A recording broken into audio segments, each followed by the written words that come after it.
डोंबिवली पश्चिम परिसरात घाणीच्या पाण्यात केळी धुवून फळांची विक्री, नागरिकांचे आरोग्य धोक्यात। डोंबिवली पश्चिम परिसरात घाणीच्या पाण्यात केळी धुवून फळांची विक्री। डोंबिवली पश्चिमेतील गोकुळ बंगल्याजवळील धक्कादायक प्रकार। घाणीच्या पाण्यात केळी धूत विक्रेता करतोय फळांची विक्री।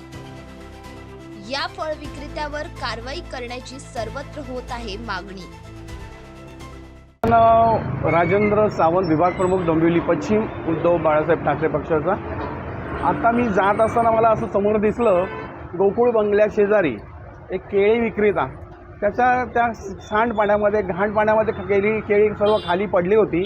तर मी त्याला विचारणा केली, तू हीच केळी पुन्हा कशी काय विकायला ठेवतोय? तर त्याने आम्हाला पुन्हा प्रतिप्रश्न केला की ते माझं नुकसान झालं आहे, ते तुमचा बाप भरून देणार आहे का, असं मी त्याला विचारणा केली। आणि ते केळी भरून तो गोपी टाकीजच्या तिथे कुठेतरी विकायला बसला। ही आत्ता 4:30ची घटना आहे। नाही, केळी ती पाडली, संपूर्ण त्याच्यामध्ये पडलेली होती आणि ते असं विसळून तो घेत होता। तसा तो व्हिडिओ पण आहे, मी टाकलेला आहे बघा। मागणी काय आहे, ती घाणेरड्या ठिकाणी त्यांनी विकू नये।